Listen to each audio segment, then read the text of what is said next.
নমস্কার দর্শক বন্ধুরা, আমি শিখেছি রেখার রান্নাঘর নিয়ে। আমার আজকের রেসিপি দেশি ভেটকির তেল ঝাল। তো খুব প্রিয় একটি খাবার, আর এক থালা ভাত চেটেপুটে খাওয়া হয়ে যায়। এই রেসিপিটা রান্না করতে প্রথমে আমি নিয়ে দিয়েছি দুটো মাঝারি সাইজের ভেটকি মাছ। সেটাকে আমি দুটো ভাগ করে নিয়েছি, 4টে পিস বের করেছি। আপনারা ভেটকি মাছটা আপনাদের সাইজ অনুযায়ী ভাগ করে নেবেন, আর তাতে পরিষ্কার করে কেটে ধুয়ে নুন হলুদ মাখিয়ে রেখে দিলাম।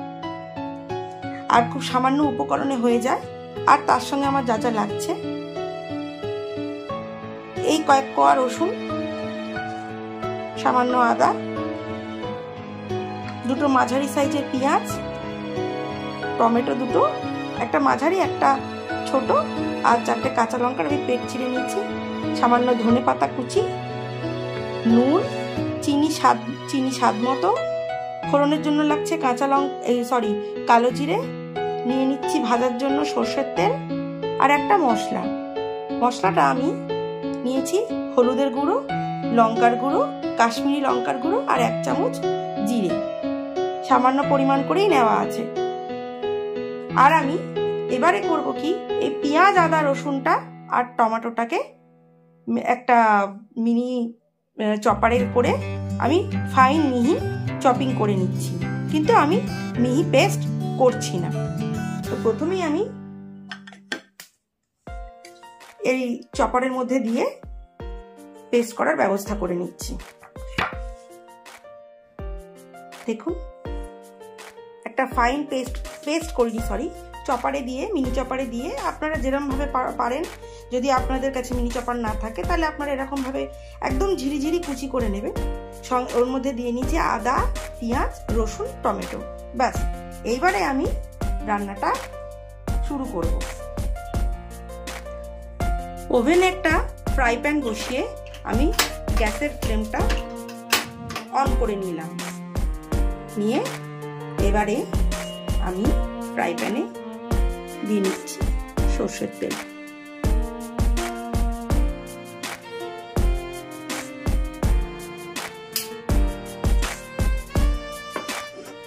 আঁচটা একটু বাড়িয়ে নিতে হবে যাতে তেলটা গরম হয়ে যায়। আমি একটু ওয়েট করছি, ওপর থেকে হাত দিলেই বোঝা যাবে তেলটা গরম হলো কিনা। তারপরে মাছগুলো ছেড়ে ভেজে নেব। তেল মোটামুটি গরম হয়ে গেছে। ওপর থেকে হাত দিলে যে তাপটা পাওয়া যায়, তাতেই বোঝা যায় তেলটা কতটা গরম হয়েছে। তা আঁচটা ভাজার আগে একটু নিভু করে নেওয়াই ভালো। আঁচটা একদম সিমে দিলে মাছগুলো ফাটবে না। এবারে আমি আস্তে আস্তে এক এক করে মাছ 4টে ছেড়ে দিচ্ছি। একদম ধিমে আছে, জাস্ট মাছগুলো বসিয়ে দেবো।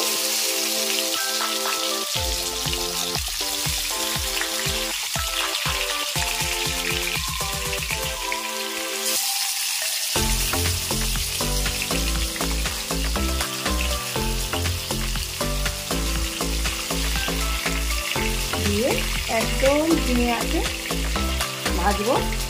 আর তার আগে একটু ঢাকাটা দিয়ে আঁচটা সিম করে দিলাম। ঢাকনাটা আমি এবার একটু খুলে নিচ্ছি। নিয়ে মাছটাকে একটু উল্টিয়ে নেব। এইভাবে দেখি ভাজবো।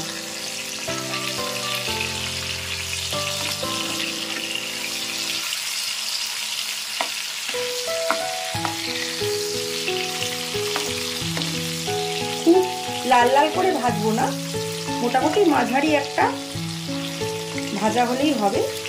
কারণ মাছে অত্যাধিক ভাজলে মাছের যে স্বাদটা আছে, টেস্টটা আছে, সেটা বেরিয়ে যায়। দিয়ে আবার আঁচটা একটু বাড়িয়ে দেবো, দিয়ে আবার একটু মাঝারি আঁচ করে নেবো। নিয়ে তারপরে আবার একটু ঢাকা দিয়ে দেবো মাছটা ভেজে নেওয়ার জন্য। ঢাকনাটা আমি খুলে নিয়ে দেখছি মাছটা কতটা ভাজা হয়েছে। 1 পিঠ ভাজা হয়ে গেছিল, আর একটু তো ভাজা হয়ে গেছে। এবার আমি গ্যাসের ফ্লেমটা অফ করে দিলাম। দিয়ে মাছগুলো একটা বাসনের মধ্যে তুলে নিচ্ছি।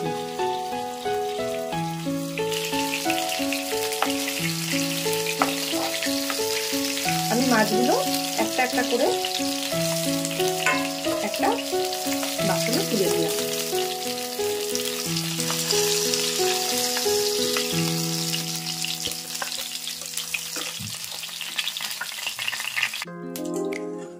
দেখুন একটা প্লেটে আমি মাছগুলো এভাবে ভেজে তুলে রেখেছি। আর আমি দিয়ে নিচ্ছি সামান্য সর্ষের তেল।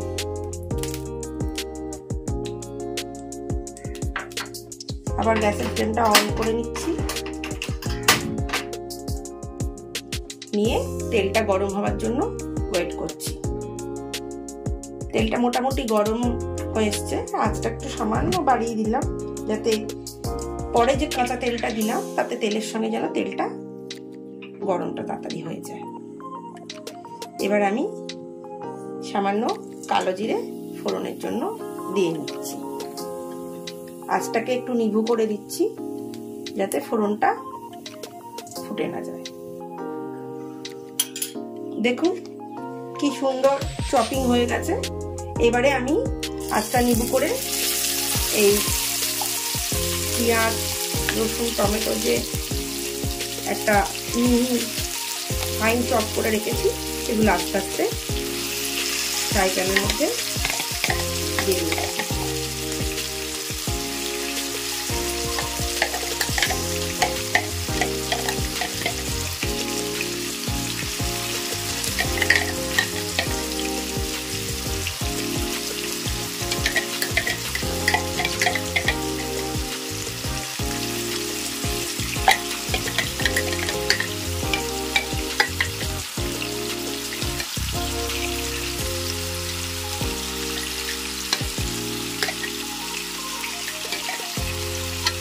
পুরো মশলাটাকে মিহি পেস্ট করলে আদা রসুনের যে কুচিগুলো মুখে পড়বে আর একটা অপূর্ব স্বাদ খেতে লাগবে, সেইটা পাওয়া যাবে না বলেই আমি এভাবে করেছি। আপনারা চাইলে আদা রসুনের পেস্টও করতে পারেন, তাতে কোনো অসুবিধা নেই। তবে আমার মনে হলো এইভাবে রান্নাটা করলে খেতে একটা সুন্দর স্বাদ থাকে। এইবারে আমি মশলাটা একটু বাদে দেব, একটু এটাকে হালকা করে নাড়াচাড়া করে ভাজা ভাজা করে নিচ্ছি যাতে পেঁয়াজ রসুন এগুলো তেলের সঙ্গে ভাজা হয়ে যায় আর গলেও যায়। দিয়ে মাঝারি আঁচ করে আমি এবারে এটাকে ঢাকা দিয়ে নিচ্ছি। একটু ভাজা ভাজা হওয়ার আগে আমি আবার একটু ঢাকনাটা খুলে নিলাম, নিয়ে সামান্য নুন অ্যাড করছি। মাছেও নুন দেওয়া হয়েছে, সামান্য নুন দিলাম। এবার রান্নার সময় আবার একটু নুন দিতে হবে, তাই সামান্য নুনটাই দেব যাতে নুনটা পরিমাণটা কোনো কারণে বেশি না হয়ে যায়। আপনারা বুঝলেই নুনটা দেবেন। এবারে আমি মাঝারি আছে এটাকে সতে করতে থাকবো, সাঁতলে নেব।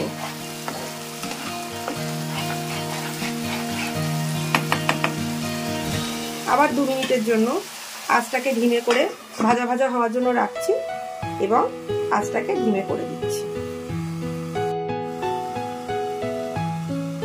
ঢাকনাটা আমি আবার একটু খুলে নিলাম। দেখুন সুন্দর ভাজা ভাজা হয়েছে, সুন্দর একটা গন্ধ বেরিয়েছে। এবারে আমি কাঁচা লঙ্কাগুলো একটা চিড়ে রেখেছিলাম এর মধ্যে দিয়ে নিচ্ছি। আর যে মশলাটা রেখেছিলাম নুন হলুদ লঙ্কার গুঁড়ো জিরের গুঁড়ো পুরোটাই এর মধ্যে দিয়ে দিলাম। আর একটু সামান্য জল দিয়ে আঁচটাকে একদম ধিমে করে যেটা সামান্য জল নিয়ে আমি জলটার মধ্যে দিয়ে দিই, তাহলে মশলাটা ফুটে যাবে। জল দিয়ে দিলাম।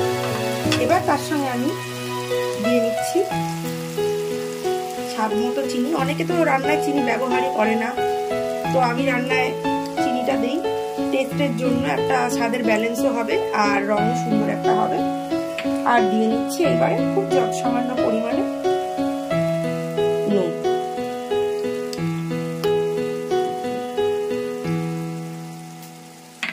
দিয়ে আবার একটু নাড়াচাড়া করে নিচ্ছি।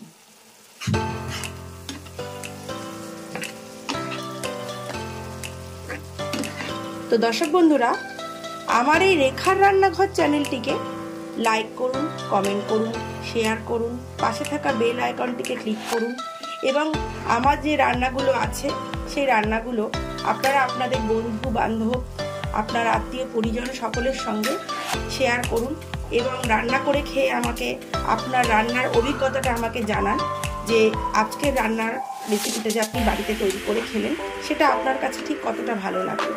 এবং যদি কোথাও কোনো সমস্যা থেকে থাকে অবশ্যই আমাকে কমেন্ট বক্সে জানাতে ভুলবেন না। আপনার মতামতের অপেক্ষায় থাকবো। তো এবারে আমি একদম ধিমে আঁচ করে দিয়েছি যাতে মশলাটা এভাবে কষতে থাকে। এইবারে আমি মাছগুলো করবো কি, যেহেতু মশলাও দিয়ে নিয়েছি, আমি চাইবো যে মশলার সঙ্গে এই মাছগুলো মাখা মাখা হয়ে যায়। আমি জাস্ট এবার মাছগুলো এখানে বসিয়ে দিচ্ছি। আমি খুব মশলাটা সাঁতলাবো না, এভাবেই দেবো। এবার মশলাটার সঙ্গে মাছের সঙ্গে আমি একদম স্লো কুক করতে থাকবো, ধিমে আঁচে হতে থাকবে।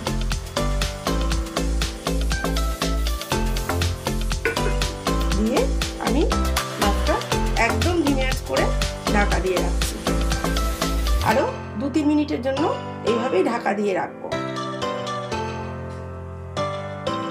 আমি আবার 2 মিনিট পার করার পর ঢাকাটা খুলে নিলাম। নিয়ে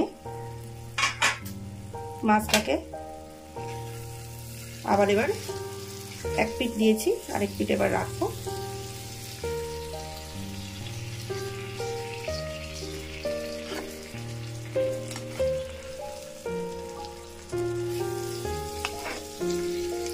দারুণ একটি রেসিপি, গরম গরম ভাত এ দিয়ে অনায়াসেই খাওয়া যায়।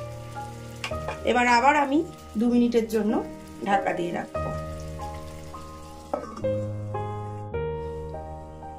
প্রায় 2 মিনিটের মতো আমার হয়ে গেছে।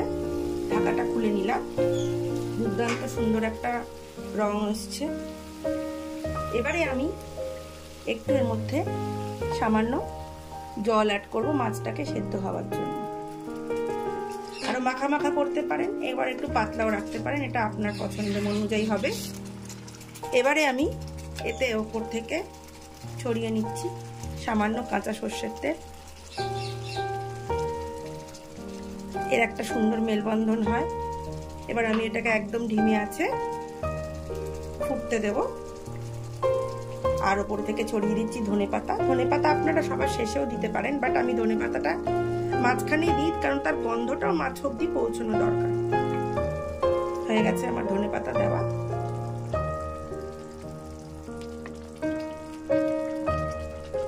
এবারে আমি এটাকে একদম ধিমে আঁচে সেদ্ধ হওয়ার জন্য দেব। আর সামান্য একটু জল অ্যাড করে নিচ্ছি।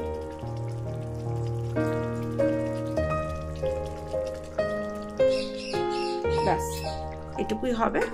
একদম সিমে দিয়ে আমি আরো 2-3 মিনিটের জন্য হতে দেব, তাহলেই আমার রান্নাটা হয়ে যাবে। এবারে আমি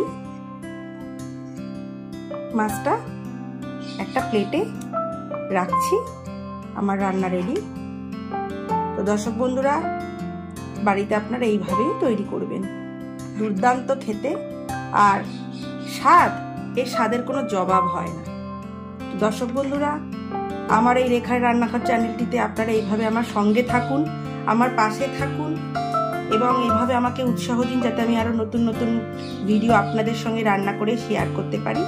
আর আজকে আমার সঙ্গে থাকার জন্য রেখার রান্নাঘরের তরফ থেকে আপনাদেরকে জানাই অসংখ্য ধন্যবাদ। সবাই খুব ভালো থাকবেন, সুস্থ থাকবেন এবং সকলে আমাকে সঙ্গে থেকে উৎসাহ দেবেন। আর আপনার ভালোবাসার সঙ্গেই আমি আজকের এই পদটি রান্না করে শেষ করছি। সবাই খুব ভালো থাকবেন। ধন্যবাদ। Thank you. নমস্কার।